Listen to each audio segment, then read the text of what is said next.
Alors, bonjour tout le monde. Mon nom est Martin Vizina. Je suis le directeur des affaires publiques et gouvernementales à l'Association Restauration Québec.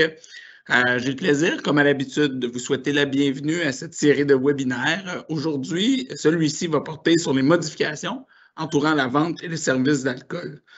Comme j'ai constaté, nos webinaires sont toujours aussi appréciés auprès de vous et c'est sûr que pour nous, on va continuer d'en développer de plus en plus pour vous aider à approfondir différents sujets là, dans les prochains mois. Pour aujourd'hui, vous savez, l'adoption du projet de loi 72 en décembre 2020 a apporté de nombreux changements positifs pour l'industrie en ce qui a trait à la vente et aux services d'alcool dans les restaurants, les bars, les hôtels, etc. Nous aurions aimé, évidemment, pouvoir faire un webinaire sur le sujet bien avant, hein, ça, vous en conviendrez. Le problème, c'est qu'on voulait mettre tous nos efforts de communication sur la gestion de la pandémie. C'est quoi? Ça veut dire vous donner les dernières règles au niveau des mesures sanitaires, les programmes de subvention disponibles, les prêts disponibles, des éléments comme la subvention d'urgence du Canada pour le loyer, la subvention salariale d'urgence du Canada ou encore l'aide aux entreprises en région d'alerte maximale qu'on a connu plus sur son acronyme l'ARAM.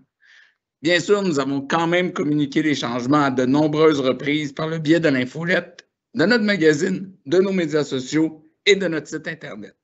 Mais nous avons pensé qu'après plusieurs mois, qu'il était temps, enfin, de vous proposer une révision des assouplissements sur les lois sur l'alcool afin de vous permettre de les exploiter de façon maximale et de bien les comprendre parce qu'on pense qu'il y a quand même des belles opportunités pour vous dans ces assouplissements-là. En effet, ces changements qui sont entendus depuis longtemps offrent beaucoup plus de souplesse dans les opérations et correspondent davantage au modèle d'affaires actuel en restauration. Les dispositions qui ont été modifiées souvent étaient désuètes, comme l'obligation de consommer un repas pour acheter de l'alcool dans les restaurants. Je peux vous le dire, là, pour nous, à l'ARQ, on est très fiers d'avoir obtenu ces assouplissements. Puis on va continuer le travail. Hein, ça ne s'arrête pas à ça. On va retravailler sur le dossier de l'abolition du timbre de droit obligatoire sur les bouteilles, une disposition qui a été adoptée en 2018, mais qui en 2020 nous a été un peu, je vous dirais, camouflé en pleine pandémie. Là. Le gouvernement agit un peu cavalièrement là, en le remettant dans un projet de loi là, en 2020. Donc, webinaire, tel que vous le voyez à l'écran, vous en comprendrez davantage sur les changements apportés à la loi sur les permis d'alcool, les changements apportés au règlement sur les permis d'alcool et le dernier point qui est particulièrement intéressant, comment profiter de ces nouvelles règles dans votre établissement. Évidemment, tout au long du webinaire, il vous sera possible de poser des questions à notre formatrice auxquelles nous répondrons à la fin seulement. Pour ce faire, comme vous voyez à l'écran, il faudra cliquer sur la petite icône d'un point d'interrogation dans une bulle. On l'a indiqué ici avec une flèche rouge sur la diapositive à l'écran. Quand vous cliquez sur cette boîte-là, sur ce bouton-là, une boîte de contrôle va s'ouvrir à la droite de votre écran et vous verrez en bas un bouton bleu marqué « Poser une question ». Nous invitons donc à cliquer ce bouton-là, poser une question, et par la suite, vous verrez une modification à votre écran à la droite avec un endroit pour inscrire votre nom comme poseur de questions, ainsi que la question à cette fin. Et vous cliquez ensuite là, sur l'avion en papier qui va nous envoyer votre question. À la toute fin, on va prendre toutes les questions, puis on va vous revenir on va revenir avec chacune des questions, si possible, parce que nous sommes quand même plusieurs personnes en ligne présentement et il se pourrait que les questions soient nombreuses. Hein, et on va tenter de toutes les répondre, mais je vous dirais que si jamais nous n'y arrivons pas, on va regarder en note avec les noms, donc l'importance de donner votre nom là, dans la case et on va tenter de vous répondre peut-être plus tard cette semaine ou la semaine prochaine à votre question. Votre conférencière aujourd'hui est Mme Dominique Tremblay, responsable des affaires publiques et gouvernementales à l'ARQ. Avec qui, je vous le dis, là, je pense que plusieurs d'entre vous avaient déjà parlé avec elle, puisqu'elle a été notre agente d'information depuis près de 15 ans. D'ailleurs, c'est juste fait un mois qu'elle a célébré son 15e anniversaire de fonction là, en novembre dernier. Je vous dirais, avec ce bagage d'expérience-là, elle a travaillé dans le dossier de l'assouplissement des règles entourant la vente de l'alcool depuis plusieurs années et elle connaît le livre Assez bien, merci. Vous êtes donc en bonne main aujourd'hui et c'est là-dessus que je vais y céder la parole et je vais vous souhaiter un bon webinaire. Alors, bonjour à tous et à toutes. Il me fait plaisir d'être avec vous pour ce webinaire, de pouvoir vous informer et vous éclairer sur ces récentes modifications en lien avec la vente et le service d'alcool.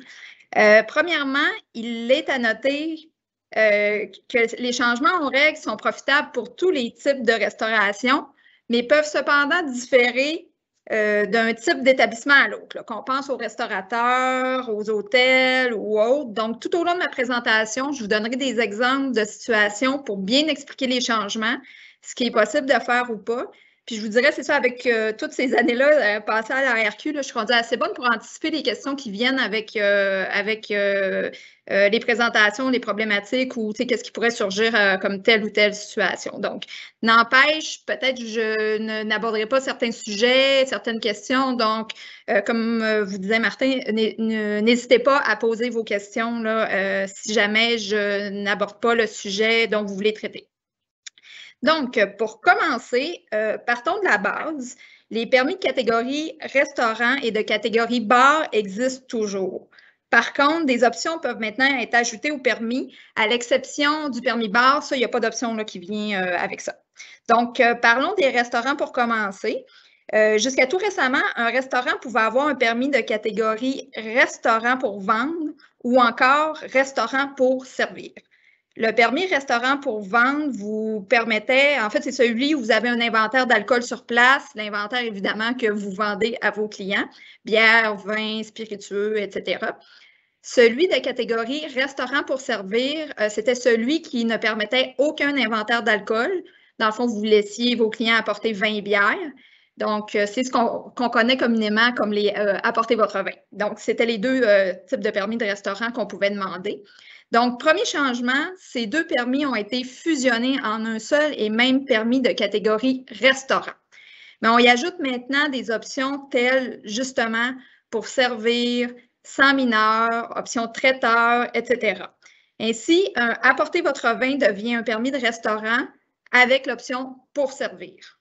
Donc, un nouveau permis a cependant été créé. Il s'agit du permis accessoire, mais ça, je vous expliquerai un peu les changements qui viennent avec ça un peu plus loin. Donc, on va en reparler un petit peu plus tard. Allons-y maintenant avec l'information qui est spécifique aux activités de restaurant. Commençons par le changement le plus important, un gain dont l'ARQ est évidemment très fier, on a travaillé longtemps là-dessus, soit la vente d'alcool seul sans repas. Trop longtemps, les restaurants ont eu à s'assurer que leurs clients commandaient un repas qui devait être constitué d'une quantité suffisante de nourriture pour être considéré comme tel. La quantité suffisante était variable aux yeux des policiers car il n'y avait pas de définition réelle du mot repas dans la loi. Qu'est-ce qui constituait un repas au sens de la loi pour être acceptable et vendre de l'alcool? Là était la question. Donc, et là venait aussi avec ça l'interprétation dans le fond de la loi de 1001 façons, entre autres par les corps policiers. Une entrée seulement accompagnée d'un verre de vin, c'était non, parce que c'était comme pas un repas. Une pointe de tarte en soirée, après une petite marche avec un café alcoolisé, bien, le café alcoolisé n'était pas permis non plus dans ce cas-là parce que la pointe de tarte, ça ne représentait pas un repas complet. Une soupe aux légumes, probablement pas. Une soupe tonkinoise, c'est un petit peu plus consistant, ça aurait pu passer. Mais vous voyez quel genre de casse-tête était en place et auquel les restaurateurs devaient évaluer qu'est-ce qui était un repas ou non. Donc, depuis décembre 2020, il est dorénavant permis pour les restaurants de vendre de l'alcool seul, sans consommation de nourriture.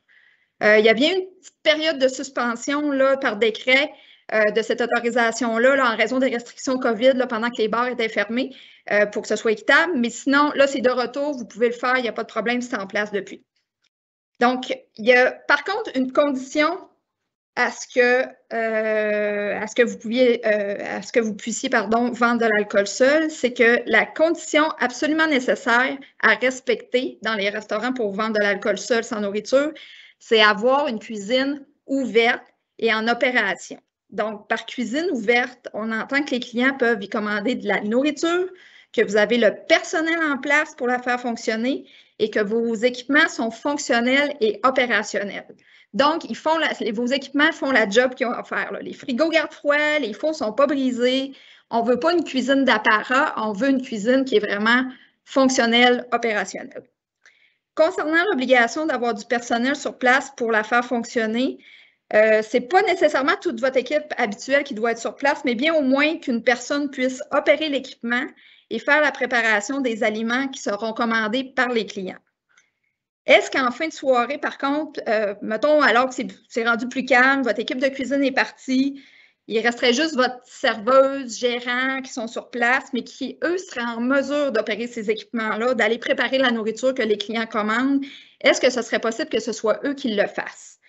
Donc, oui, ça serait conforme parce que ce personnel-là serait en mesure d'opérer les équipements, de préparer les aliments. Est-ce que c'est la meilleure façon de procéder? Peut-être pas nécessairement, mais ce ne serait pas interdit. Je vous explique. Là, imaginez, par exemple, que vous avez, il vous reste une serveuse sur le plancher, mais que celle-ci, elle doit se rendre en cuisine pour aller préparer les aliments en arrière. Il n'y a plus personne qui reste dans votre salle pour surveiller la clientèle et tout ça. Donc, c'est peut-être pas le meilleur modèle d'opération, mais dans le fond, ce serait pas illégal. Là, ce serait possible de le faire de cette façon-là. Donc, qu'est-ce qu'on fait quand la cuisine est fermée? Parce qu'on se rappelle, votre cuisine doit être opérationnelle pour que vos clients puissent commander de l'alcool. Donc, qu'est-ce qu'on fait quand la cuisine est fermée? Probablement nettoyer, même par votre équipe, là, que les gens sont partis, disons, les clients ne peuvent plus commander de nourriture. Pour vos clients déjà sur place, ces derniers pourront continuer de boire les consommations qu'ils ont déjà et vous pourriez continuer à leur vendre de l'alcool ou à leur servir dans le contexte, apporter votre vin. Quand même, puis l'alcool, vous pourriez la vendre jusqu'à 3 heures du matin, là, heure maximum prescrite par la loi. Ça, il n'y aurait pas de problème. Vous pouvez aussi décider de ne plus accueillir de nouveaux clients après la fermeture de la cuisine. La question, dans le fond, est réglée. C'est sûr, c'est la façon la plus facile de faire, mais il n'y a rien qui vous empêche de rester ouvert. Mais c'est sûr que les nouveaux clients qui vont rentrer, une fois la cuisine fermée, bien, tout ce que vous pouvez leur vendre, ça va être des boissons non alcoolisées. Puis c'est à vous de voir si vous avez une offre là, pour ça, si c'est intéressant de rester ouvert pour ça, etc. Donc, mais ce serait possible. Là, je vous entends, vous vous dites, mais oui, mais c'est quoi l'avantage pour moi d'avoir cette nouvelle possibilité-là une fois que ma cuisine est fermée? Je vous dirais, c'est sûr qu'il y en a. Bon, il n'y en a pas tant, mais ce qu'il faut retenir de la nature profonde de cet assouplissement, c'est de permettre de la souplesse dans vos opérations de restauration. Donc, pendant vos heures de nourriture. Ce n'est pas pour qu'un restaurant se transforme en bar une fois sa cuisine fermée. Puis aussi, il y a une notion, il ne faut pas oublier, de tranquillité publique reliée à ça et aussi d'activité permise à votre permis d'occupation délivré par votre arrondissement ou votre ville. Ainsi, quand on dit que vos clients doivent pouvoir commander de la nourriture, on ne parle évidemment pas d'ouvrir un sac de chips du commerce ou de commander un bol de peanuts. On parle plutôt d'aliments qui requièrent une préparation par un employé de cuisine. Par exemple, une assiette de nachos avec fromage fondu, tout le tralala, les accompagnements qui viennent avec souvent ces assiettes de nachos-là, une frite, un tartare, une salade, etc. Donc, la liste est quand même longue là, de ce que vous pouvez faire. Est-ce que ça veut dire que votre menu complet doit être offert à tout moment de la journée? Non, absolument pas. En fait, un menu réduit peut être offert, par exemple, en fin de soirée, avec quelques options seulement. Peut-être vos plus gros vendeurs, là, par exemple, c'est à vous de choisir, il n'y a pas de problème. Donc, je sais qu'il y en a qui font déjà ça, entre autres, là, que souvent, en fin de soirée, on offre peut-être une 10 options, quelque chose comme ça. Là. Donc, on peut penser à ce modèle-là, ça peut fonctionner, là, il n'y a pas de problème, mais c'est vous qui déterminez, mais pas obligé d'avoir le menu complet avec tous vos items à la carte, là, ça, il n'y a pas de problème. Donc, l'objectif, c'est à vous de choisir, comme je vous disais, mais l'objectif demeure le même. Il faut que la cuisine soit ouverte et que les clients puissent commander des items figurant sur le menu et qui seront préparés sur place. Donc, voilà. Parlons maintenant de la fameuse notion de repas là, qui était dans la loi et qui a pendant des années semé la confusion par rapport à ce qui était considéré comme tel et ce qui ne l'était pas. Comme je vous disais un peu plus tôt, qu'est-ce qu'on voyait? Donc, est-ce qu'une frite était suffisante ou bien il fallait commander le classique entrée, plat principal, dessert pour être correct? Est-ce que 6 ailes de poulet, c'était une entrée, mais rendu à 12 ailes, on est rendu à un repas? Donc, il y avait beaucoup de confusion, avec raison peut-être, donc beaucoup de confusion. Je vais vous raconter une petite anecdote ici. J'ai déjà eu un appel d'un restaurant végétarien, je vous jure, qui s'est fait avertir par la police qu'aucun de ses plats ne pouvait être considéré comme un repas au sens de la loi et de ses règlements parce qu'aucun ne contenait de viande. Donc, vous voyez jusqu'où ça pouvait mener cette confusion-là. Donc, oui, c'est un cas rare, c'est une anecdote. J'ai peut-être eu un appel là-dessus en 15 ans, mais ça vous permet de comprendre un peu l'incompréhension des lois des fois qu'il y a fait ou l'interprétation qu'il y avait aussi de la part de certains policiers. Puis, quand le restaurateur devait faire face à ça, de se défendre par rapport à ça, c'était pas nécessairement plaisant. Donc, on va éviter ce genre de situation-là à l'avenir. Donc, bonne nouvelle, la loi ne parle plus de repas, mais bien d'aliments préparés sur place. C'est ce changement de terminologie, qui a mené au fait que les clients sur place peuvent maintenant consommer de l'alcool seul, tandis que la cuisine est ouverte. Tant que la cuisine est ouverte. Donc, mais ce qui est encore plus intéressant, c'est pour les commandes, pour emporter ou en livraison, en fait. En effet, on ne se casse plus la tête là non plus pour savoir si la nourriture vendue est considérée comme un repas ou non. En autant que ce sont des aliments préparés sur place. Par préparer sur place, je reviens encore sur le point que vous ne pourriez pas vendre un sac de chips du commerce seulement ou encore un sac de peanuts, mais bien vos items préparés ou transformés. Ça pourrait inclure, je reviens avec des exemples, là, une salade, des ailes de poulet, un club sandwich.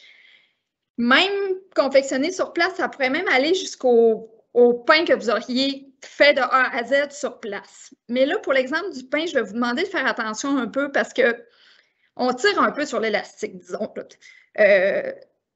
Cet assouplissement-là n'a pas été fait pour qu'on devienne une épicerie, un dépanneur, etc. Donc, c'est vraiment un assouplissement dans le cadre d'activités de restauration. Donc, des aliments préparés sur place, pensez-y bien. C'est un gain qu'on a eu aussi. C'est un travail de longue haleine pour obtenir ces assouplissements-là. Donc, il faut éviter qu'il y ait de l'abus par rapport à ça. C'est vraiment accordé en fonction des activités de restauration aussi. Donc, on vous demande d'y aller logiquement là-dedans dans votre offre alimentaire là, pour ce qui est au comptoir ou à emporter ou en livraison. Donc, qu'est-ce qui sera servi comme aliment à préparer sur place pour acheter de l'alcool. J'en profite aussi pour faire un petit rappel concernant les commandes pour emporter ou en livraison dans un établissement sous permis d'alcool de catégorie restaurant. Vous ne pouvez que vendre du vin et de la bière dans leur contenant d'origine scellé et timbré. Aucune vente de spiritueux, de mélange, de bière pression et autres n'est permise en aucun temps. Donc, bière et vin, c'est ce qu'on retient. Pour la bière pression, en fait, il y a une seule exception qui existe. C'est juste, il y a juste les détenteurs d'un permis de brasseur artisanal sur les lieux qui peuvent vendre des growlers. Excusez mon excellent anglais. Donc, les growlers, en fait, c'est, vous savez, des grosses bouteilles de bière, là, donc c'est seulement pour emporter. Donc, le brasseur artisanal, souvent, c'est celui que vous allez voir, bien pas souvent, c'est comme ça qu'il est installé, c'est celui qui a ses cuves sur place, dans le même établissement que le restaurant. Là, souvent, on les voit parce que ça fait un peu partie du décor. Donc, c'est ce genre d'établissement-là qui ont un permis de brasseur artisanal qui vont pouvoir vendre des growlers de bière, mais de bière pression, mais c'est les seuls qui peuvent le faire. Donc, il n'y a pas eu d'autres assouplissements de ce côté-là. Donc, on retient, on est un restaurant, tout ce qu'on peut vendre en livraison, comme alcool en livraison, commande pour emporter avec des aliments préparés sur place, c'est du vin, de la bière dans leur contenant d'origine timbré. Donc, pour les détenteurs d'un permis d'alcool de catégorie bar, attention, vous ne pouvez en aucun temps vendre de l'alcool pour emporter ni en livraison. Ça, c'est si vous avez juste un permis de bar pour votre établissement. Vous ne pouvez vendre que pour consommer sur place. Même si vous avez un permis de préparation alimentaire délivré par le ministère de l'Agriculture, des Pêcheries et de l'Alimentation, le MAPAC, vous ne pouvez pas vendre de l'alcool, mettre du vin et de la bière pour emporter, ni avec les livraisons. Je sais qu'il y a beaucoup d'établissements qui ont demandé le permis du MAPAC pendant la pandémie pour pouvoir rester ouverts pour vendre de la nourriture. Donc, c'était tout à fait justifié là, de votre part de demander ça pour continuer vos opérations. Mais malheureusement, le permis du MAPAC ne vous donne pas l'autorisation de vendre pour emporter de l'alcool avec vos repas pour emporter ou au comptoir. C'est resté interdit de ce côté-là, donc il n'y a aucune différence d'avoir un permis MAPAC ou pas. Je vous donne cette information car j'ai constaté avec le temps qu'il y a peut-être eu un petit peu de confusion sur ce que le fait de prendre le permis MAPAC vous donnait comme autorisation d'activité. Donc, c'est pour ça que j'aime mieux faire la précision maintenant. Sachez que c'est pas permis de vendre de l'alcool pour emporter ou en livraison si vous avez seulement un permis d'alcool de catégorie bar. Donc, toutefois, sachez que l'ARQ va continuer le travail là, pour obtenir cet allègement-là du côté des bars aussi dans le futur. Je vais juste prendre une petite gorgée d'eau, ce ne sera pas très long. Alors, un autre gain important de l'ARQ qui a été utile en temps de pandémie, parce que la demande pour les services de livraison par un tiers ont été très... En fait, ces services-là ont été très en demande. C'est la possibilité de livraison de vin ou de bière par un tiers. Puis le tiers, on parle des services comme Uber Eats, Keep the Dishes, Coopérative Eva, etc. Vous en connaissez peut-être d'autres. Il y en a plusieurs quand même qui offrent ce genre de service-là. Donc, en effet, avant la modification de la loi, seuls les livreurs, même du restaurant, qui sont donc vos propres salariés, pouvaient faire la livraison de bouteilles de vin ou de bière avec la nourriture commandée. Les services tiers n'avaient pas le droit de le faire. Donc, c'est maintenant possible, mais sous certaines conditions tout de même, là, les voici. Donc, il faut signer, vous devez avoir signé un contrat avec la compagnie de livraison mentionnant cette délégation de pouvoir au tiers. Je vous dirais que la plupart de ces compagnies-là ont déjà modifié leur contrat pour en faire mention, mais validez tout de même avec celle-ci que c'est bien dans votre contrat actuel ou si vous désirez dans le futur faire affaire avec une de ces compagnies-là, que la clause est bien dans le contrat là, pour être légale. Le tiers doit aussi respecter les mêmes obligations que le titulaire de permis d'alcool. Je vous ai mis comme exemple que le livreur doit contrôler l'âge du client s'il y a livraison d'alcool. Donc, le livreur arrive, ding-dong, monsieur, madame, votre carte, s'il vous plaît, on valide, OK, 18 ans et plus, c'est correct, la livraison est conforme. Donc, je vous dirais aussi, c'est ça, c'est sûr que si le service de livraison, par contre, le service de livraison tiers est pris en défaut, que le livreur aurait livré de l'alcool à des mineurs, c'est vous qui en seriez tenu responsable, malheureusement. Comment contrôler tout ça? Bien, je vous dirais que ces compagnies-là, dans le fond, prennent quand même cet assouplissement-là au sérieux, dans le fond, qui ont le droit de faire ça maintenant. Ils ne prennent pas ça à la légère. Puis si leurs employés, entre guillemets, c'est pas leurs salariés toujours, mais en fait, les gens qui offrent les services de livraison et tout ça, s'ils ne remplissent pas les conditions qui sont demandées, bien, je pense que ces compagnies-là vont quand même prendre ça au sérieux et faire des sanctions. Il y a même certaines entreprises, je crois, dans le fond, qui ne paieront pas le livreur tant qu'il n'a pas été en mesure de prouver l'âge du client. Fait que ça favorise un peu le contrôle de cette façon-là. Puis, sachez que si vous croyez que la compagnie tiers a manqué à ses obligations, vous pouvez la poursuivre aussi là, pour les dommages causés. C'est peut-être moins le fun à faire, mais sachez que la possibilité est là. Un autre changement important à la loi qui est super intéressant pour vos services au comptoir ou de livraison, c'est que le prix de la bière et du vin que vous y vendez avec des aliments préparés sur place n'ont plus l'obligation d'être les mêmes que sur votre carte en salle à manger. Je vous mets un exemple à l'écran. Donc, auparavant, dans le fond, vous vendiez, par exemple, une certaine bouteille de vin à 25 $ en salle à manger, car, bon, il y a un employé quand même qui l'ouvre, qui la manipule, qui fait le service, etc. Donc, mais vous deviez quand même la vendre à 25 $ au comptoir pour emporter ou en livraison. Il n'y avait aucune réduction de prix ou de rabais là, qui était possible, même si ça aurait peut-être été justifié parce qu'il n'y avait pas de manipulation vraiment là, de la part des employés. Malheureusement, c'était 25 $ vendu, peu importe la façon que vous la vendiez. Depuis décembre, vous pouvez vendre, décembre 2020, vous pouvez vendre la même bouteille de vin à des prix différents. Donc, si on regarde l'exemple de droite, on peut la vendre moins cher au comptoir. Donc, on la vend encore 25 $ en salle à manger. Au menu comptoir à emporter, on pourrait maintenant la vendre 20 $. Il y a moins de manipulation. Puis, on pourrait la vendre exemple, là, 30 $ en livraison pour X raisons qui vous appartiennent. Donc maintenant, depuis décembre 2020, cette différenciation-là de prix est permise, puis elle est quand même très intéressante parce que des fois, on veut offrir un prix moins cher, disons, pour le comptoir emporté ou en livraison. Donc maintenant, c'est possible de le faire. Concernant les prix que vous mettez, il est à noter que, contrairement à l'épicerie, il n'existe pas de prix plancher pour la vente de bière dans la loi. Par contre, il est interdit de donner un verre de bière ou de vin. Fait qu'on vous encourage pas non plus à mettre des prix, même si c'est pas légiféré, là, on vous encourage pas à vendre à des prix pouvant amener à la surconsommation. Une bière à 1 pièce pour attirer vos clients, disons, là, c'est non. On ne va pas là. On vous demande d'être logique aussi dans les prix que vous mettez. Faut voir que ça, c'est des assouplissements gagnés aussi. Puis s'il y a de l'exagération aussi, les gens font un peu n'importe quoi, ben il y a toujours possibilité pour les autorités gouvernementales aussi de retirer des assouplissements. Donc, on ne veut pas aller là, c'était long pour gagner ça. Donc, on veut les garder le plus longtemps possible. Prochaine diapo. Donc, passons maintenant aux nouvelles options qui peuvent être ajoutées à votre permis d'alcool de catégorie restaurant.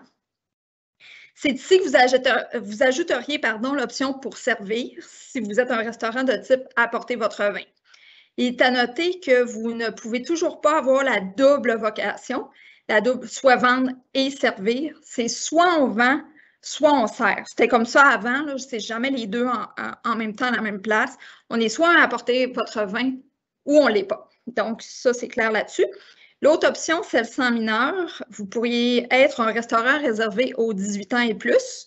Cette option est bien évidemment obligatoire si des activités présentées sont réservées aux personnes majeures. Je pense que j'ai peut-être pas j'ai pas besoin de vous faire des dessins ici parce qu'on entend là, pour réserver aux personnes majeures. Puis aussi, en fait, les restaurants avec 18 ans et plus, en fait, on peut penser avant, c'est des établissements qui auraient demandé un permis de bar pour pouvoir vendre de l'alcool seul et qui, dans le fond, c'était une clientèle juste adulte qui était là. Ce serait possible de le faire là, dans cette option-là, restaurant avec option 18 ans et plus, parce que votre concept ou le service qu'on veut faire, c'est aux 18 ans et plus. Donc, ça serait conforme parce que c'est dans la loi. C'est fait comme ça, donc il n'y aurait pas de problème si vous vouliez y aller avec cette option-là non plus. Donc, finalement, il y a l'option traiteur qui est intéressante aussi, puisqu'il y a des nouveautés. Donc, voilà, activités spécifiques, en fait, les changements spécifiques aux activités de traiteur. Je vais juste prendre une petite gorgée d'eau encore, 2 secondes.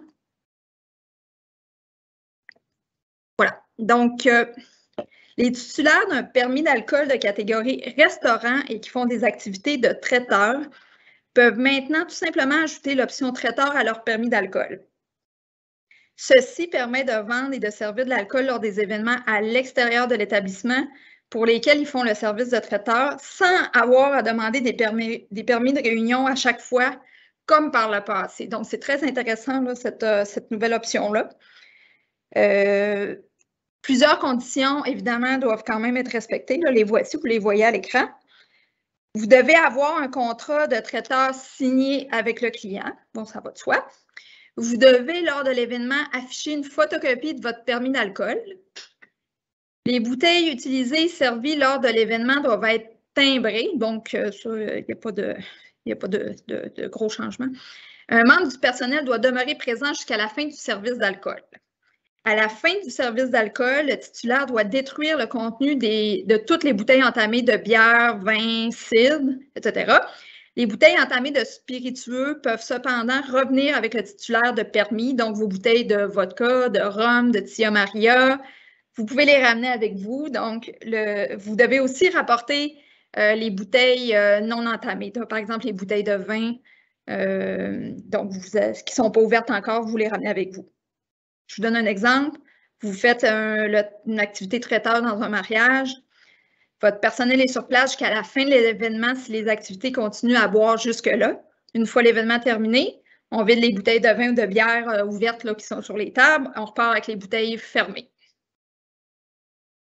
Une grande nouveauté pour les activités de traiteur maintenant, un traiteur dit exclusif, c'est-à-dire un traiteur qui n'a qu'une cuisine de production, aucune place assise dans son établissement pour consommation sur place, peut dorénavant obtenir un permis d'alcool, ce qui n'était pas le cas avant. Donc là, ça, c'est super intéressant, cette nouveauté-là. Donc, je vous rappelle, c'est vraiment quelqu'un qui a juste une cuisine de production là, qui pourrait demander maintenant un permis restaurant avec l'option de traiteur. Donc, il demandera lui aussi un permis, c'est ça comme je vous disais, catégorie restaurant, option traiteur. Traiteur exclusif doit cependant avoir une cuisine opérationnelle pour la préparation des plats et aliments. La consommation d'alcool sur place est strictement interdite, puisqu'il n'y a pas de place assise, mais seulement une cuisine de production. Fait que tout ça, c'est logique. Là, dans le fond, ce n'est pas pour la consommation sur place. C'est vraiment juste pour quand vous faites des événements à l'extérieur. Le traiteur exclusif peut aussi livrer des bouteilles de vin et de bière, toujours timbrées, pour accompagner des aliments qu'il ira livrer dans un lieu privé, tel une résidence ou un bureau.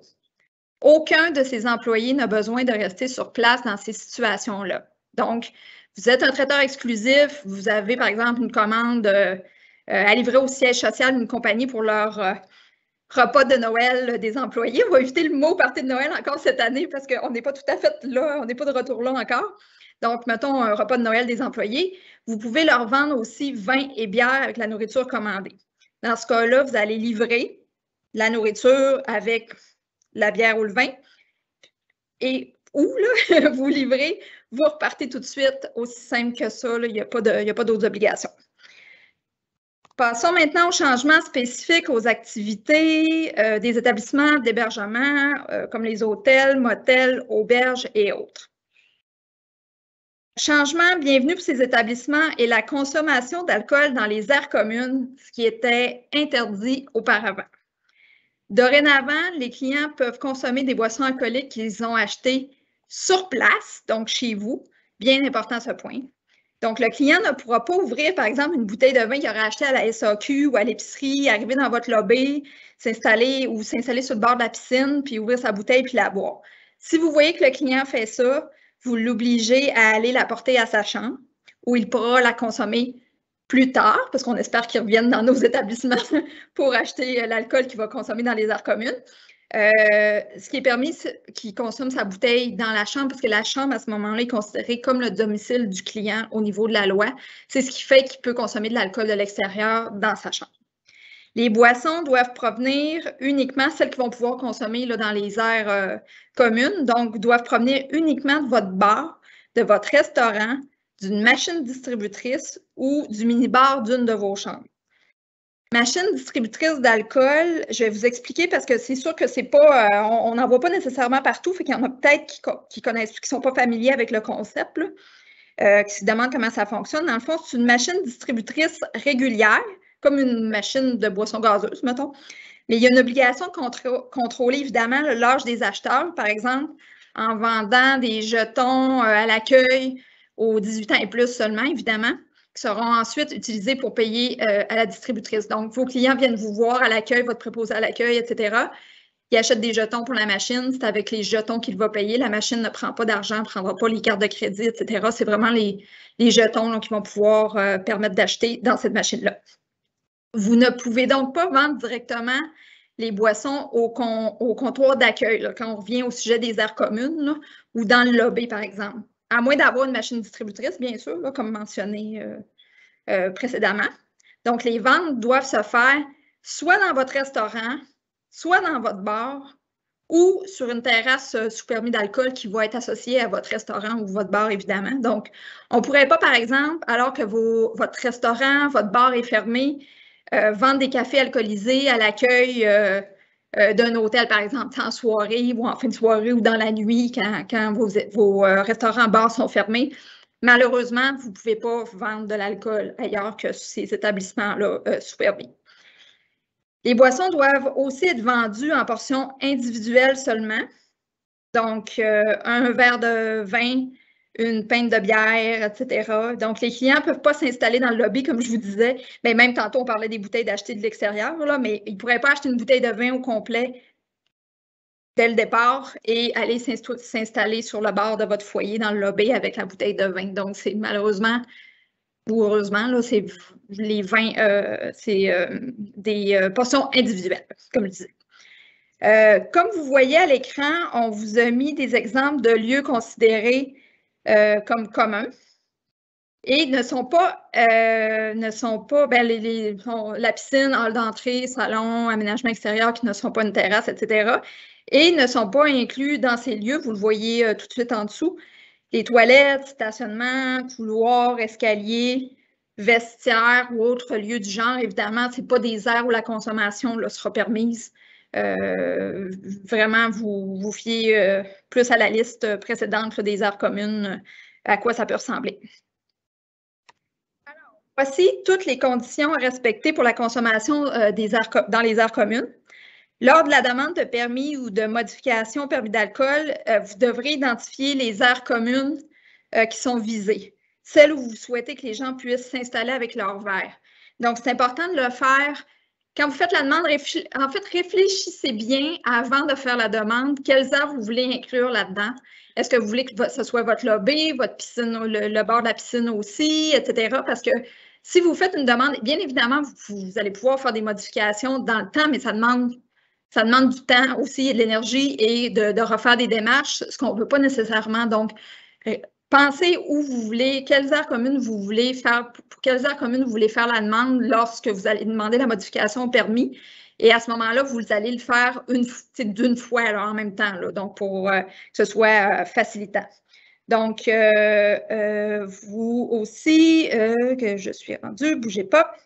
Lors de la demande, c'est ça, vous identifiez les aires communes. Les boissons alcoolisées doivent être servies en portions individuelles, comme je vous le disais tantôt, verre de vin, pinte de bière, petite bouteille, canette, comme on l'a mentionné précédemment. La vente, comme je vous disais aussi, doit se faire dans les lieux où le permis est exploité, restaurant, bar, terrasse sous permis, et non dans les aires communes. Je répète, mais ça vaut la peine de répéter plusieurs fois là, les consignes. Là, je pense que ce n'est pas inutile dans ces cas-ci. C'est toutes des nouveautés qu'on s'habitue un peu à utiliser. Donc, finalement, un point nouveau là, que je ne vous ai pas parlé, il faut une surveillance régulière par le personnel de l'établissement dans ces aires-là là, qui ont été désignées. Donc, pour s'assurer, comme je disais, que l'alcool vient bien de chez vous, qu'il n'est pas consommé dans des endroits proscrits. Je vous entends, c'est sûr, c'est beaucoup de travail de surveillance. Quand je vous disais tantôt de réfléchir aux aires communes que vous voulez identifier, faire la demande qui soit incluse là, pour consommation dans ces aires-là, c'est sûr qu'il faut vous dire, est-ce que je prends juste le lobby mais pas le bord de la piscine? Vous allez devoir surveiller les deux. Le lobby pour voir que l'alcool qui est amené là est bien votre alcool. Le bord de la piscine pour dire aux gens, bien ici, on n'a pas demandé, donc vous ne pouvez pas consommer sur le bord de la piscine. Donc, c'est à vous de faire votre choix, bien réfléchir dans ce sens-là à quelles aires on veut. D'un côté ou de l'autre, vous allez devoir faire de la surveillance, que tout est respecté au niveau de la consommation d'alcool. Donc, vous voyez qu'est-ce qui est peut-être le plus facile pour vous d'appliquer. Est-ce que c'est d'inclure le plus d'endroits possible comme aire de consommation commune parce que vous êtes capable de gérer toutes ces aires-là, surveiller régulièrement, ou vous limitez à certaines aires seulement, mais vous faites quand même un contrôle dans les autres pour pas qu'il y ait de consommation d'alcool. Je vous laisse décider de ce côté-là. Donc, voilà.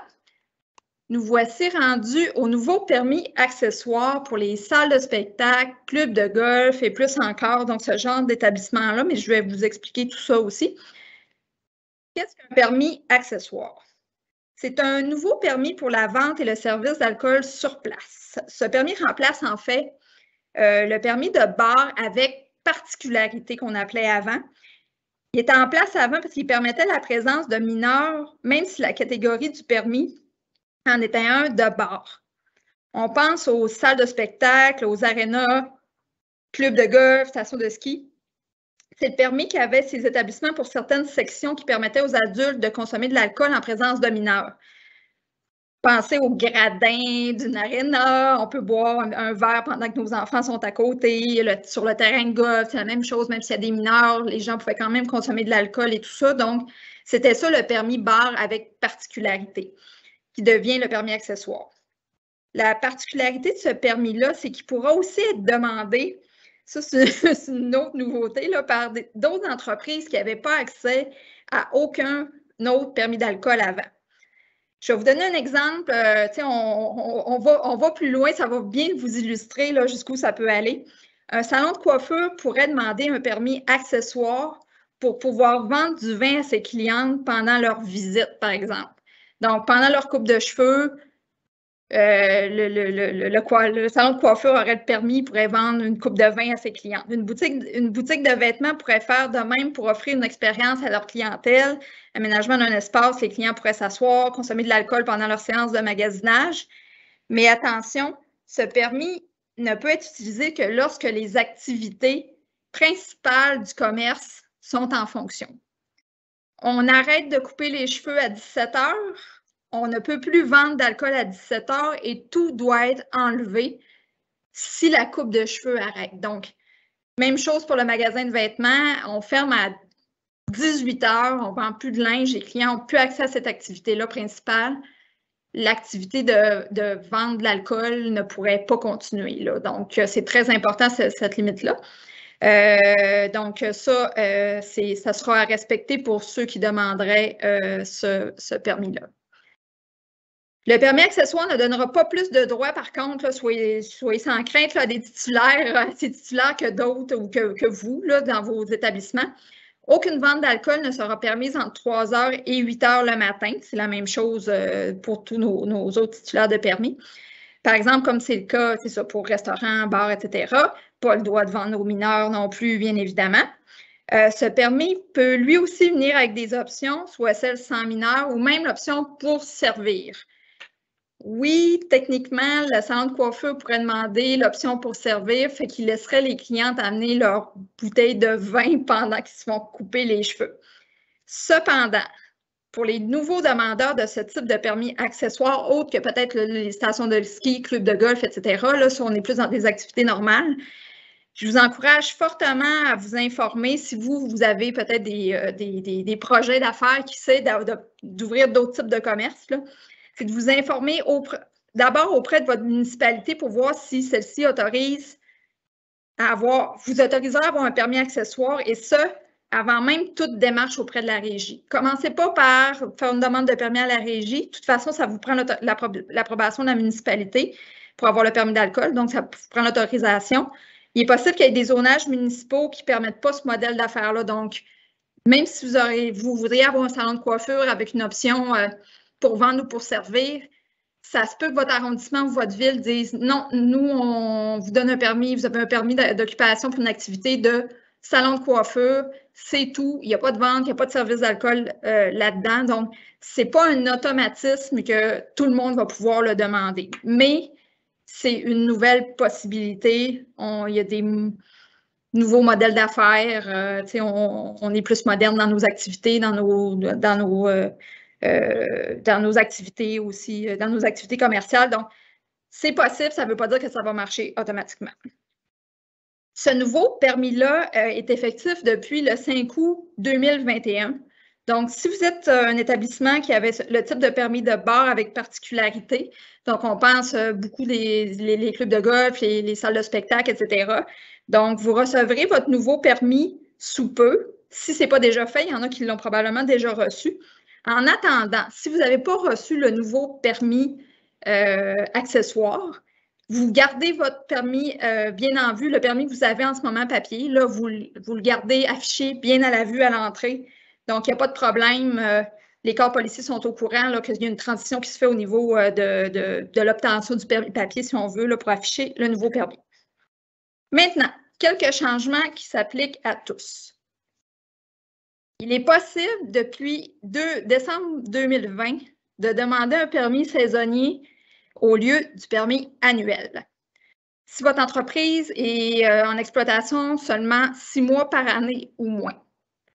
Je vous dirais que c'est souvent le cas pour certains établissements, peut-être en région, qui ouvrent, disons, au printemps, ferment à l'automne, en fait, qui suivent un peu là, le flot de touristes, disons, même si, on le sait, les dernières années, l'été se prolonge en septembre, l'accueil touristique devient de plus en plus long, c'est bien, mais c'est sûr, ça modifie un petit peu la saison touristique qu'on connaissait avant.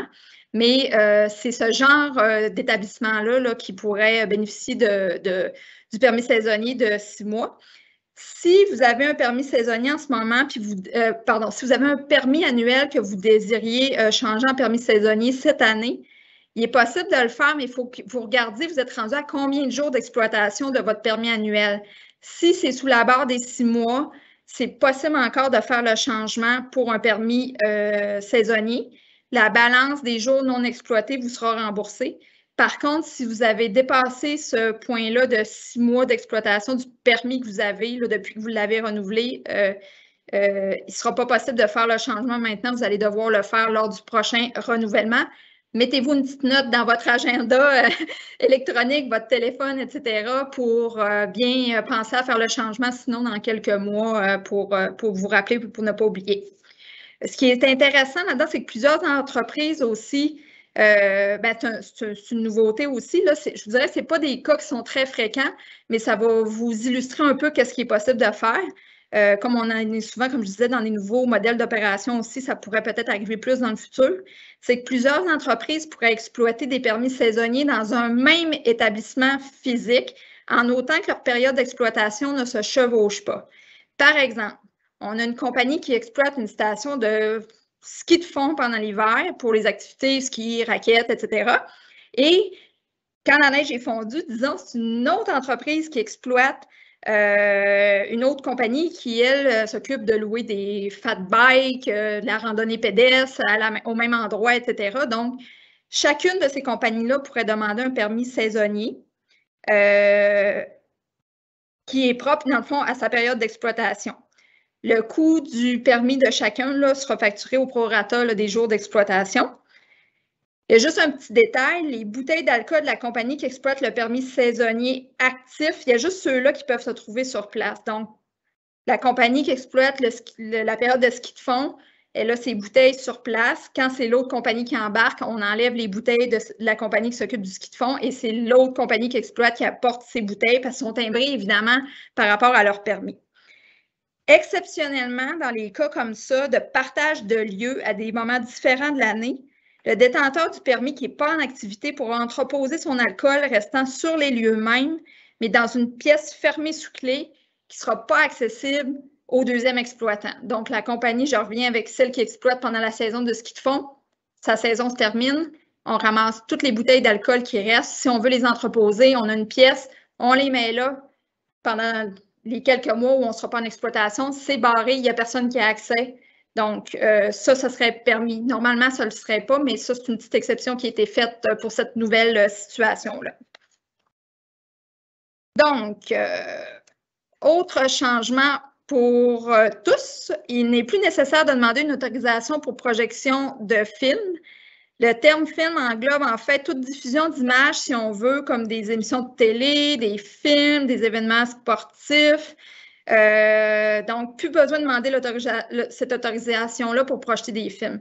Cependant, les autorisations pour la danse et les spectacles sont toujours nécessaires. Donc, film, on n'a plus besoin, mais danse, spectacle, il faut continuer de demander ces autorisations-là. Évidemment, comme vous voyez à l'écran, c'est sûr que si l'établissement projette des images destinées à une clientèle de 18 ans et plus, on va quand même se doter à ce moment-là d'une autorisation là, de la Régie des alcools. Les assouplissements aussi sur la publicité ont été gagnés. Vous pouvez dorénavant vous associer à un ou des fabricants pour faire des publicités conjointes. Par exemple, mettre une affiche dans votre établissement pour un saut de 6 Motion Dry à, je veux dire, n'importe quel prix, là, mettons 30 $, c'est possible. Encore faire une publicité pour une bouteille de vin Kim Crawford sur les écrans ou les murs du restaurant. C'était pas permis avant, même si on le voyait souvent, je vous dirais, c'est que c'était peut-être une mauvaise connaissance, mais il n'y avait pas vraiment de sanctions qui étaient remises par les policiers pour ça. Donc, c'était juste pas nécessairement permis, mais comme c'était pas sanctionné, maintenant, au moins, il n'y a aucune sanction qui peut être associée à ça. Donc, c'est juste officiellement possible maintenant. Également, enfin, vous pouvez faire de la publicité d'un seul fabricant, que ce soit à l'intérieur ou à l'extérieur. Les infractions des dernières années, par contre, concernaient à l'extérieur, c'était surtout pour les parasols d'une seule marque. Je vous explique. Vous aviez une compagnie de bière, par exemple, qui vous fournissait 10 parasols pour votre terrasse, puis vous vouliez juste offrir de l'ombre à vos clients, parasols fournis. On ouvrait les parasols, la police débarquait et techniquement, dans la loi, vous étiez en infraction parce que c'était considéré comme juste la publicité pour une seule marque. Ça n'arrivait pas très souvent, mais ça arrivait quand même à quelques occasions et le restaurateur devait se défendre à ce moment-là par rapport à ce constat d'infraction-là. Donc, maintenant, ça n'arrivera plus. La régie, à la fin, les dernières années, dans le fond, sanctionnait pas pour ça, là. Mais malheureusement, c'est ça, les policiers intervenaient quand même par rapport à ça. Donc là, c'est juste une bonne nouvelle. Ça n'arrivera plus. C'est permis à ce moment-là d'avoir juste des parasols d'une seule marque. Voilà, c'est ce qui termine ma présentation. Nous passerons maintenant à la période de questions. Je pense que nous en avons déjà quelques-unes qui sont rentrées. Oui, il y en a quelques-unes. Il y en a quelques-unes qui sont rentrées. Excusez-moi, ma voix, elle va revenir. Et voilà. Donc, on a une personne qui nous demande, est-ce que si je comprends bien, un seul permis, que ce soit pour servir ou vendre, peut être utilisé? C'est ça? Oui, en fait, vous demandez le permis, ce que vous avez, c'est le permis restaurant et c'est avec l'option soit pour servir ou pour vendre. Vous n'aurez pas les deux options. Vous ne pouvez pas vendre votre alcool, avoir votre inventaire, puis en même temps laisser les clients apporter votre vin. Donc, le permis est modifié automatiquement. En passant, c'est la régie qui fait les changements. Vous n'avez pas de demande particulière à faire avec ça. Vous allez avoir aussi les nouveaux permis là, par rapport à ça. Mais le permis de restaurant, une activité de restauration, c'est juste que la dénomination maintenant est seulement le permis restaurant et c'est des options qu'on ajoute. Soit on veut vendre, soit on veut servir. Voilà. On a une autre question. De quelle façon peut-on démontrer que les personnes en place, après la fermeture des cuisines, sont bel et bien entrées avant la fermeture, s'ils commandent un verre après avoir reçu leur facture de repas? Ça, ce n'est pas votre travail de gérer ça en tant que tel. C'est sûr, il faut suivre les consignes, là, dans le sens où vous savez, si les personnes rentrent après, de ne pas, il faut bien contrôler ces personnes-là qu'on ne leur servira pas d'alcool. Ce sera un travail de la police à ce moment-là de contrôler s'il y a une vérification qui est faite, d'avoir leur propre méthode de contrôle pour voir effectivement si vous vendez de l'alcool après quand la cuisine est fermée. Donc, ils vont avoir des méthodes de contrôle aussi. Là, il y a une possibilité de leur côté. Il va y avoir tout à fait une façon de contrôler. On peut s'attendre à ce que des agents entrent peut-être à la fin de vos heures d'exploitation, rentrent, vont peut-être commander quelque chose à manger. Si la serveuse lui dit « Ah non, mais la cuisine est fermée, c'est pas accessible », après, ils vont peut-être tenter de commander une bière. Et si vous voyez, ici, là, à ce moment-là, ils peuvent en effet réussir à commander une bière, bien là, vous pourrez être pris en infraction et avoir un rapport qui soit donné à la régie pour l'infraction qui a été commise. Dans le fond, c'est un peu la même méthode qui était utilisée avant. Là. Souvent, les policiers étaient là comme clients mystères et commandaient pour voir si tout était conforme là, dans vos droits de vente d'alcool et tout ça. Donc, là, ils pourront faire un peu la même chose après que votre cuisine soit fermée pour valider. Donc, comme je disais, on dirait en bon québécois, on n'y est pas avec ça. C'est des nouveaux assouplissements. Ça nous a pris longtemps pour gagner des assouplissements de la sorte. C'est des beaux privilèges qu'on a. Le permis de vendre de l'alcool, c'est un privilège. Donc, on ne veut pas perdre rapidement ces nouveaux assouplissements-là. C'est sûr qu'une période d'ajustement, mais il faut comprendre rapidement nos droits, nos obligations et, s'il vous plaît, les respecter. Alors, une autre question, est-ce qu'une planche de poisson, de charcuterie, de fromage ou de crudité peut être considérée comme un aliment préparé? Donc, je comprends que c'est vraiment une planche qui contient tous ces éléments-là.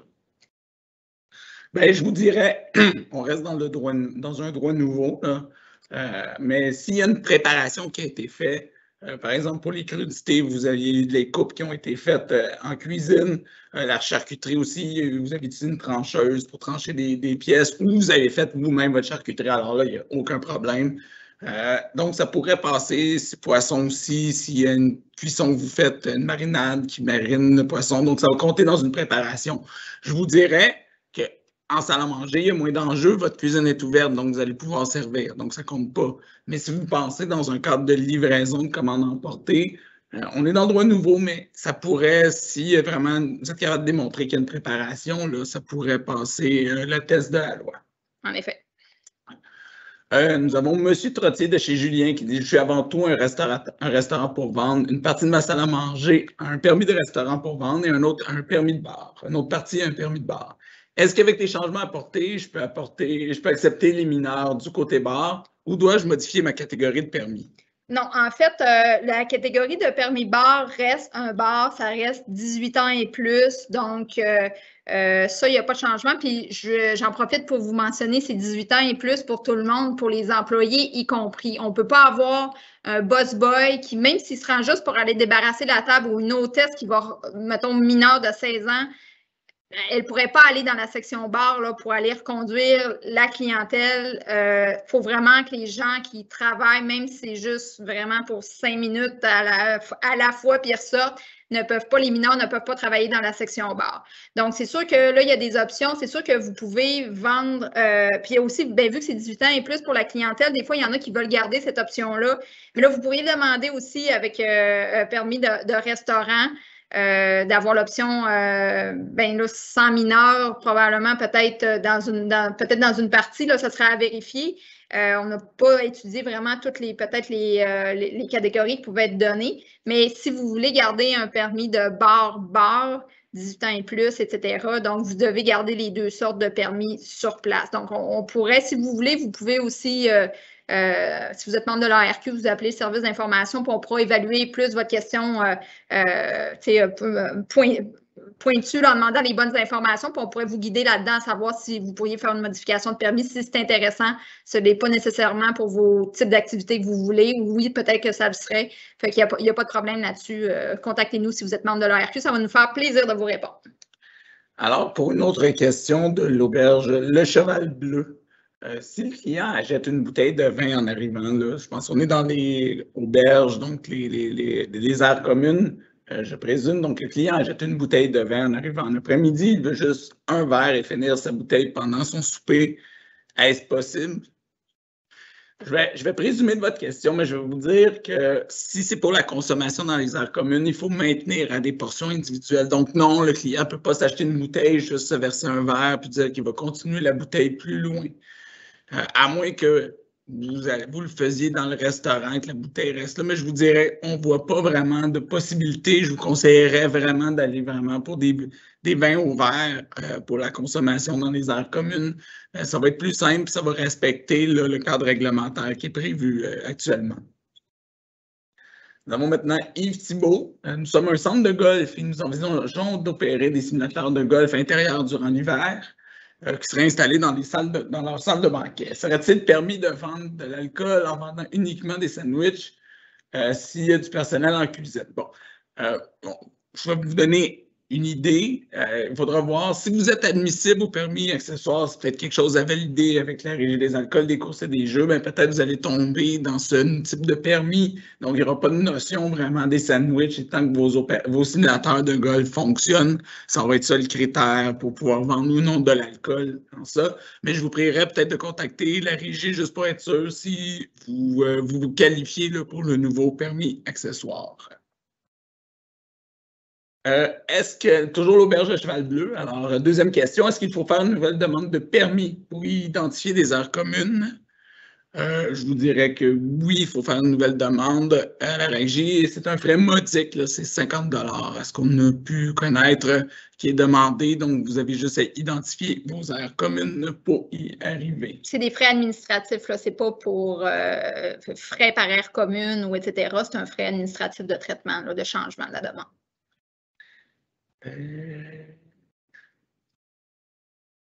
OK. Donc, j'ai Marie ici. Bonjour. Est-ce que les nouvelles règles de service d'alcool pour service traiteur s'appliquent à un food truck relié à un restaurant? Encore là, droit nouveau, je vous dirais que pour avoir droit aux règles de traiteur, il faut que vous ayez une cuisine de production 1, donc si vous arrivez. Et là, c'est juste uniquement dans des endroits où vous êtes le traiteur là, pour un événement. Donc là, dans ce cas-là, pourrait fonctionner, mais vous ne pourrez pas, par exemple, dans un food truck, que vous vous promenez à Montréal selon des permis que vous avez eus, soit de la municipalité à Montréal ou à Québec, en vente libre. Il faut vraiment que ce soit dans des événements fermés qu'on peut et qui pourrait être possible, mais je vous invite aussi à valider avec la Régie, voir si c'est possible avec les camions aussi. Et Une autre question, est-ce qu'un restaurant qui a un permis d'alcool a besoin d'un autre permis pour une terrasse extérieure sur son terrain? En fait, pour votre terrasse, je vais répondre à celle-là, c'est que si vous avez une terrasse, c'est que les places de votre terrasse, il faut faire une demande à la Régie des alcools pour ajouter ces places-là sur votre permis intérieur, tout simplement. Donc, il n'y a plus de permis. Il y a quelques années, là, ça a été changé. Vous n'avez plus besoin d'un permis par pièce d'alcool comme auparavant. Votre permis englobe votre terrasse, mais il faut absolument contacter la Régie pour faire ajouter ces places-là à votre permis intérieur actuel. Donc, ça, c'est une obligation. On va peut-être dépasser juste de 5 minutes le temps. Là. On a 3-4 questions pour terminer. Là. Donc, Mme Aurore, bonjour, j'ai un restaurant avec un permis restaurant et un permis de bar à l'extérieur, donc sur terrasse. Est-ce qu'un mineur peut aller à l'extérieur avec des parents pour consommer de l'alcool? Oui, le permis de bar sur terrasse permet la présence de mineurs jusqu'à 22 heures le soir. Ça a changé dans les dernières années. Donc, jusqu'à 22 heures le soir. Par contre, ils doivent être en compagnie de leur autorité parentale. Donc, on ne parle pas d'un jeune de 17 ans qui est avec 3 jeunes de 17 ans qui sont avec un ami de 18 ans. L'ami de 18 ans, il a beau être majeur, ce n'est pas son autorité parentale. Mais ça, c'est pour vous permettre aux gens, dans le fond, qui viendraient en famille là, avec leurs plus jeunes enfants, qui puissent profiter aussi de la terrasse, même si elle est sous permis de bar. Mais comme je vous disais, c'est vraiment avec leur autorité parentale. Donc, ça va être le père, la mère, ou dans un cas où un enfant et son titulaire, c'est son oncle ou quelque chose, ou sa tante ou sa grand-mère, il n'y aurait pas de problème de ce côté-là. Donc, c'est permis jusqu'à 22 heures le soir. OK, donc, autre question. Si je garde un busboy dans la cuisine jusqu'à 3 heures, quelles sont les activités de bar que je ne peux pas offrir? Bien, je vous dirais, là, ça va dans la logique de ce qu'on vous a décrit plus tôt, c'est-à-dire, il faut une cuisine ouverte avec du personnel. Est-ce que votre busboy peut opérer la cuisine et fournir les items qui sont sur votre menu? Et là, on ne se limite pas à... Il faut qu'il y ait des préparations, comme on vous l'a dit. Là, vous pourriez ouvrir jusqu'à 3 heures et continuer à vendre de l'alcool. Mais si le busboy est juste là pour faire le service, dans ce cas-là, votre cuisine a fermé. C'est fini pour le service d'alcool. Pour les nouveaux clients, vous pouvez juste continuer avec les clients qui sont dans la salle au moment de la fermeture de la cuisine.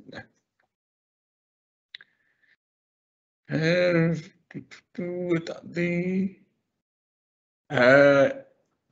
J'ai un café avec un permis d'alcool. La nourriture est toute préparée sur place, mais la cuisine n'est pas nécessairement opérationnelle lorsqu'il y a des clients sur place. Est-ce que c'est possible pour mon personnel de salle de quand même vendre toute la journée? Bien, je vous dirais, je regarde ce que vous me décrivez comme situation. Hein, là, je me base sur ce que vous dites. Non, puisque votre cuisine n'est pas opérationnelle. Donc, il faut une cuisine ouverte pour pouvoir vendre de l'alcool pour les clients à l'intérieur pour consommation sur place. Vous répondez évidemment au premier critère, mais vous ne pouvez pas nécessairement, il faut que la cuisine, il faut qu'on puisse commander le bien. Il faut que la cuisine soit prête à accepter des commandes là, pour que ça fonctionne. Là. Donc, il y a certains items. J'ai une petite dernière question. Je suis un... Attendez, j'ai peut-être juste pour voir. Je suis un petit restaurant avec permis pour vente. Si j'ai un groupe de personnes dans mon restaurant qui sont ensemble, qui demandent à un chansonnier de venir pour leur souper, même si ce n'est pas moi qui engage le chansonnier, est-ce que je dois demander l'option danse, l'autorisation de danse ou spectacle? Je croirais que oui. Oui, en fait, aussitôt qu'une prestation chez vous d'un chansonnier, d'un musicien, etc., la danse est permise, il faut avoir l'autorisation pour permettre ce genre d'activité-là dans votre établissement. Donc, voilà, on a fait le tour de toutes les questions. Si jamais il y en a une ou deux qui n'a pas été répondu, regardez, on va faire le suivi avec vous là, pour répondre directement, avec votre question. Je vous remercie d'avoir été avec nous aujourd'hui pour ce webinaire. J'espère que ça a été à la hauteur de vos attentes, que vous avez pu comprendre quelles sont les belles opportunités que vous avez devant vous là, avec les assouplissements que nous avons obtenus. Sachez que dans les prochaines minutes, un autre courriel va vous être acheminé pour remplir un sondage d'appréciation. Et nous apprécierons vraiment que vous le remplissiez afin qu'on puisse savoir si vous aimez toujours la formule, est-ce que vous prévoyez d'autres choses, y a-t-il des sujets qui vous intéressent, qu'on vous voudriez qu'on creuse un peu et qu'on fournisse un webinaire à cet effet. Donc, je vous invite tous à y répondre à plus grand nombre. C'est ce qui nous aide à rendre nos webinaires encore plus intéressants. Et à nous améliorer. Sur ça, je vais souhaiter une bonne fin de journée à tout le monde et au plaisir de se reparler. Merci. Merci, bonne journée.